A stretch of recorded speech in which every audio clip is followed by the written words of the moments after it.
മക്കളെ എല്ലാവർക്കും നമസ്കാരം. Welcome to super notes. University assistant notification വന്നേക്കാണ്. അതായത് ഡിഗ്രി ലെവൽ നോട്ടിഫിക്കേഷന്റെ അടുത്തൊരു പൊന്തുവലും കൂടെ എത്തിയേക്കാണ്. ഡീറ്റെയിൽസിലേക്ക് നമുക്ക് പോവാം. Category number 454/2025. ഒരുപാട് പേരുടെ സ്വപ്നമാണ് ഈ ഒരു ജോലി, യൂണിവേഴ്സിറ്റി അസിസ്റ്റന്റ് എന്ന് പറയുന്നത്. അപ്പൊ കാറ്റഗറി നമ്പർ ഓർത്ത് വെച്ചേക്കുക, 454/2025. മറക്കണ്ട, ഈ കാറ്റഗറി നമ്പർ നിങ്ങൾ ജോലിക്ക് കയറാൻ പോകുന്ന ആ ഒരു കാറ്റഗറി നമ്പർ ആയിരിക്കും 454/2025. അതേപോലെ university assistant company board assistant 382/2025.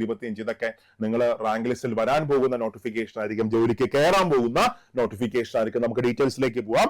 അപ്പൊ നമുക്ക് ഡേറ്റ് 28/11/2025. അതായത് നിങ്ങൾക്ക് ഇന്ന് മുതൽ അപ്ലൈ ചെയ്യാനായിട്ട് സാധിക്കും. ഇന്ന് മുതൽ പ്രൊഫൈലിൽ വന്നിട്ടില്ല, വരുമായിരിക്കും. ഓക്കെ, അപ്ലൈ ചെയ്യാനുള്ള ലാസ്റ്റ് ഡേറ്റ് 31/12/2025. അതായത് ഡിസംബർ 31 അർദ്ധരാത്രിയാണ് അപ്ലൈ ചെയ്യാനുള്ള ലാസ്റ്റ് ഡേറ്റ് വരുന്നത്.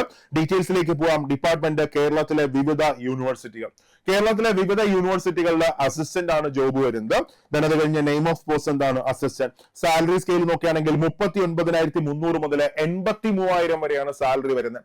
39,300 മുതൽ 83,000 വരെ. എന്താ പ്രത്യേകത? നമ്മളിപ്പോ കമ്പനി ബോർഡ് അസിസ്റ്റന്റ് നോക്കുകയാണെങ്കിൽ KSF നോക്കുകയാണെങ്കിൽ അവിടെ പെൻഷൻ കാണത്തില്ല. പക്ഷെ ഇവിടെ എന്തുണ്ട്? പെൻഷൻ ഉണ്ട്. യൂണിവേഴ്സിറ്റിയിലെ NPS ഫോളോ ചെയ്യുന്നുണ്ട്. അപ്പൊ അതുകൊണ്ട് തന്നെ പെൻഷൻ പോലെയുള്ള എല്ലാ ആനുകൂല്യങ്ങളും ഇതിനകത്ത് നിങ്ങൾക്ക് കിട്ടും. ഓക്കെ, അത് കഴിഞ്ഞ വേക്കൻസി ആന്റിസിപ്പേറ്റഡ് വേക്കൻസിയാണ്. വരാൻ പോകുന്ന 3 വർഷം 2027 മുതൽ 2030 ക്വാർട്ടർ വരെ, ഫസ്റ്റ് ക്വാർട്ടർ വരെ നിലവിൽ വരുന്ന എല്ലാ ഒഴിവുകളും ഈ റാങ്ക് ലിസ്റ്റിൽ നിന്നായിരിക്കും ഫില്ല് ചെയ്യാൻ പോകുന്നത്. ബാക്കി ഡീറ്റെയിൽസിലേക്ക് നമുക്ക് പോവാം. അപ്പൊ ഇവിടെ ഡയറക്റ്റ് അപ്പോയിന്റ്മെന്റ് ആണ്. ഏജ് ലിമിറ്റ് 18 വയസ്സ് മുതൽ 36 വയസ്സ് വരെയാണ് ഏജ് ലിമിറ്റ് വരുന്നത്. എന്ന് വെച്ചാൽ നിങ്ങൾ ജനറൽ കാറ്റഗറി ആണെങ്കിൽ 36 വയസ്സ് വരെ അപ്ലൈ ചെയ്യാൻ പറ്റും. OBC ആണെങ്കിൽ 39 വയസ്സ് വരെ അപ്ലൈ ചെയ്യാൻ പറ്റും. SC ST ആണെങ്കിൽ 41 വയസ്സ് വരെ അപ്ലൈ ചെയ്യാനായിട്ട് സാധിക്കും. അതായത് കൃത്യമായിട്ട് ഡേറ്റ് പറഞ്ഞാൽ നിങ്ങൾ ജനറൽ കാറ്റഗറി ആണെങ്കിൽ 2/1/1989 ധാരപ്പുണ്ട്. 2/1/1989 1/1/2007 ഇടയ്ക്ക് ജനിച്ചവർക്ക് അപ്ലൈ ചെയ്യാനായിട്ട് സാധിക്കും. ഇനി OBC ആണെങ്കിൽ 2/1/1986 1/1/2007 ഇടയ്ക്ക് ജനിച്ചവർക്ക് അപ്ലൈ ചെയ്യാൻ പറ്റും. SC ST ആണെങ്കിൽ 2/1/1984 2/1/1984 1/1/2007 ഇടയ്ക്ക് ജനിച്ചവർക്ക് അപ്ലൈ ചെയ്യാനായിട്ട് സാധിക്കും. ഇങ്ങനെയാണ് ഏജ് ലിമിറ്റ് വരുന്നത്. ക്വാളിഫിക്കേഷൻ എന്താണ്? Any degree from A valid university. കയ്യിൽ ഒരു ഡിഗ്രി ഉണ്ടോ, നിങ്ങൾക്ക് ഈ പോസ്റ്റിലേക്ക് അപ്ലൈ ചെയ്യാനായിട്ട് സാധിക്കും. സോ പെട്ടെന്ന് തന്നെ ഇന്ന് തന്നെ അപ്ലൈ ചെയ്തോ, ഒന്നും നോക്കണ്ട. പിന്നെ നമുക്ക് കേരളത്തിലെ എല്ലാ യൂണിവേഴ്സിറ്റികളിലും ചേർത്താണ് ഈ നോട്ടിഫിക്കേഷൻ ഇപ്പൊ വന്നേക്കുന്നത്. ഇപ്പൊ അവിടെ മ്യൂച്വൽ ട്രാൻസ്ഫറും ബാക്കിയെല്ലാം പോസിബിൾ ആണ്. അതായത് ഇപ്പോ ഞാൻ തിരുവനന്തപുരത്ത് താമസിക്കുന്ന എനിക്ക് കിട്ടിയത് കാസർഗോഡാണ്.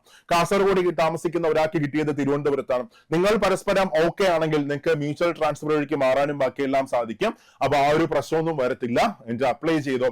അപ്ലൈ ചെയ്തിട്ട് ഞങ്ങളുടെ കൂടെ കൂടിക്കോടാം. നമ്മളിപ്പോ സ്ക്വാഡ് ബാച്ച് നമ്മൾ സ്റ്റാർട്ട് ചെയ്തിട്ടുണ്ട്.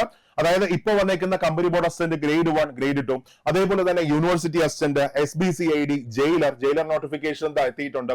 സബ് ഇൻസ്പെക്ടർ, ഇതിനെല്ലാം കൂടെ ചേർത്തുള്ള ഒരു കോമൺ ബാച്ച് ആണ്. പ്രിലിംസ് കം മെയിൻസ് ബാച്ച് ആണ് സ്ക്വാഡ് ബാച്ച്. അപ്പൊ അത് ജോയിൻ ചെയ്യാൻ ആഗ്രഹിക്കുന്നവരൊക്കെ പെട്ടെന്ന് തന്നെ ജോയിൻ ചെയ്ത്. കാരണം ആ ബാച്ച് ഇപ്പൊ നമ്മൾ സ്റ്റാർട്ട് ചെയ്തിട്ടുള്ളൂ. പക്ഷേ അഡ്മിഷൻ ഫുൾ ആവറായി ക്ലോസ് ചെയ്യാൻ പോവുകയാണ്. അപ്പൊ അതിനായിട്ട് എത്രയും പെട്ടെന്ന് തന്നെ ഈ നമ്പറിൽ കോൺടാക്ട് ചെയ്തോ. 8281223366 അല്ലെങ്കിൽ താഴെ ഒരു ഗൂഗിൾ ഫോം ഇട്ടിട്ടുണ്ട്, അതൊന്ന് ഫില്ല് ചെയ്തേക്കാം. അപ്പൊ മറക്കണ്ട, ഈ അവസരങ്ങളൊന്നും പിന്നെ കിട്ടത്തില്ല. ഇത് മിസ്സാക്കണ്ട. ഇപ്പൊ തന്നെ അപ്ലൈ ചെയ്തിട്ട് ഞങ്ങളുടെ കൂടെ കൂടിക്കോ. നമുക്ക് ക്ലാസ്സിൽ കാണാം.